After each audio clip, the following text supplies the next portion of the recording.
The 10-minute talent rant is live. I'm James Hornick, joined by Jeff Smith. We are on the clock. The 10-minute talent rant is our ongoing series where we break down things that are broken in the talent acquisition and hiring space, maybe even pitch a solution or two. Before we dig in, all of our content can be found on talentinsights.hirewell.com. This week's topic: ever get stiffed on commissions? Did you ever get stiffed on commissions, Jeff? Yes. Okay, there we go. Good lead into this. We're going to define it, but yeah, in my mind, yes. But if you talk to the other party, it's probably like, no, it's totally fair. Yeah.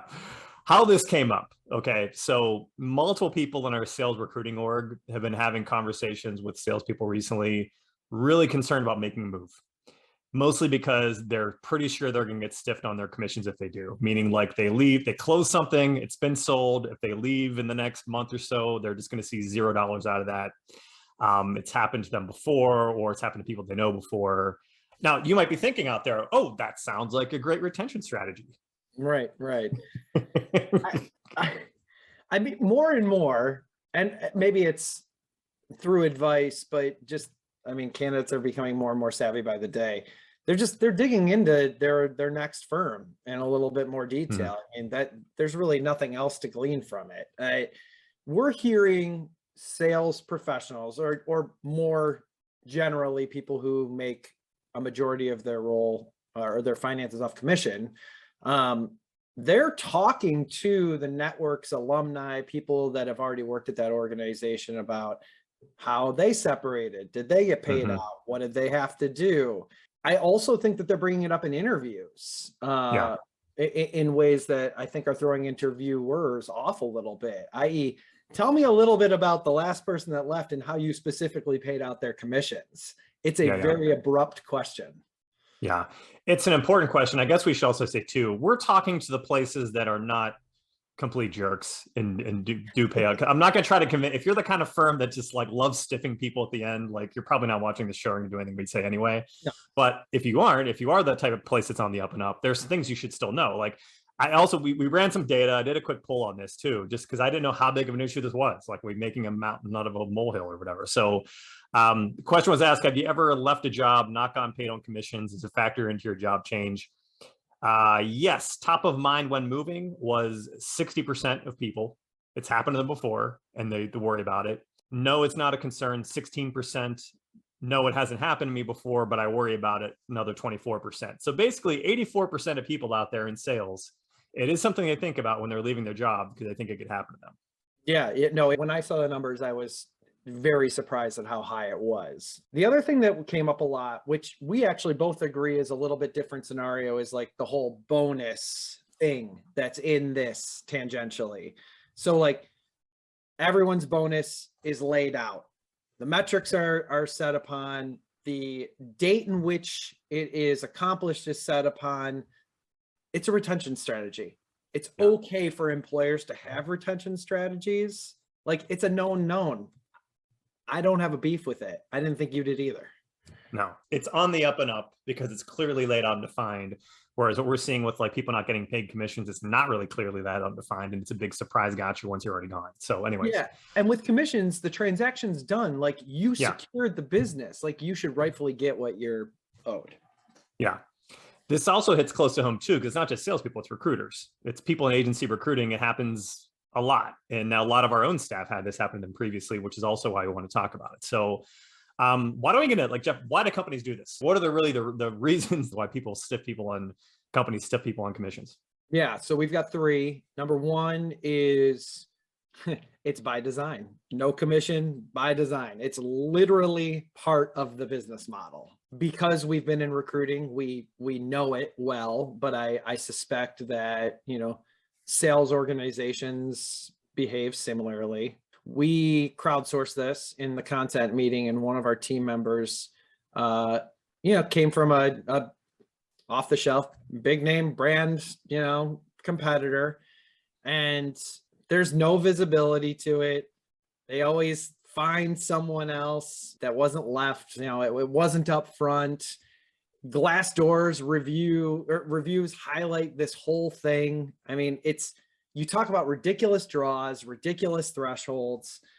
percentages of revenues are grossly misaligned. So like you're given this number to attain, which is you're young, you're like, okay, I can totally do that. It's impossible. You're not going to see $1 of that commission. Yeah. The point here is it never pays out. That's the ruse. It's a pyramid scheme, literally. It's built to prey on the inexperienced, and it perpetuates why folks burn out of sales and recruiting early. And it's also why better recruiters, better salespeople don't get up the funnel. Yeah. Secondly, kind of, maybe some similar thinking behind that. The second thing I would say, retribution. I mean, commission-based sales and commission-based recruiting, it's an old school boiler room mentality. And I'm not saying this about everyone. Obviously, a lot of sales and recruiters, everything's on the up and up. But I mean, everyone's had one of these jobs before, right? Like everyone knows kind of this thinking is so ingrained in culture, you know what I mean? From like the old days, as we call it, which I don't even know how 20 years, 30 years ago, it was just so much more common, but it's still around. I mean, there's still companies that make, junior level people who are just their first job out of school sign non-compete agreements.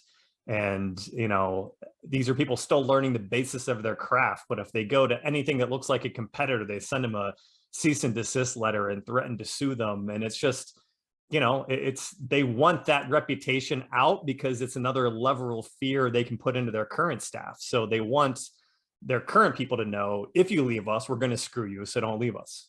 It's laughable. Like a $3 billion company is like sending a cease and desist to some kid who made $47,000 a year on like $6,000 of revenue. It's preposterous. I mean, the funny thing is we've received some of these, we've hired some of these people, and we've had companies threaten to sue us for a recruiter who, whatever. It's just idiocy. I mean, assholes, they know they're assholes.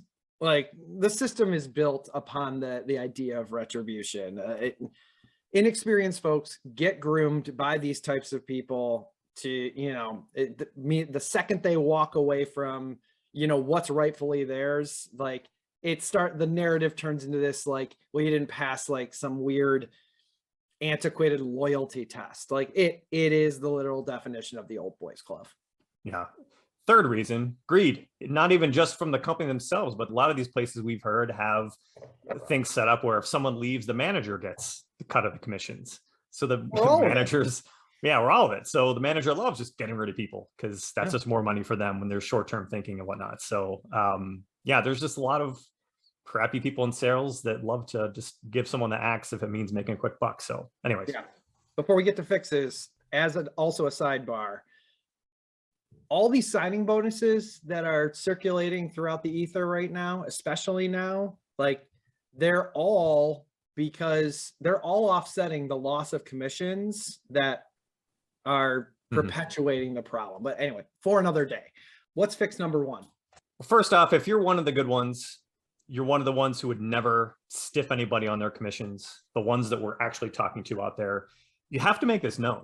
And I want you to realize that this is a genuine concern among a lot of the people you're going to hire, that they're assuming walking into an interview that every company out there is the same way and going to stiff them. And it's something they want to know, like they're trying to figure out. So I guess this might bleed into the kind of second you want to talk to, but make sure whatever your policy is and whatever your track record is, make sure it's something you actively bring up, because if you can kind of dissuade that concern in the minds of people you're interviewing, you have a more likely chance of being able to hire them.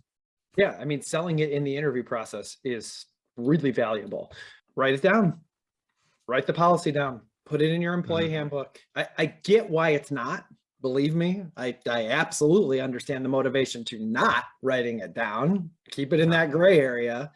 I just think that if it's written down and it's logical and it makes sense for both parties, like the long win PR game with alumni and folks who have left the firm who have good things to say far outweighs to my point, the $6,000 that you saved screwing over Johnny, in his first job. Last thing, just make your commission policy, just make the calculation simple.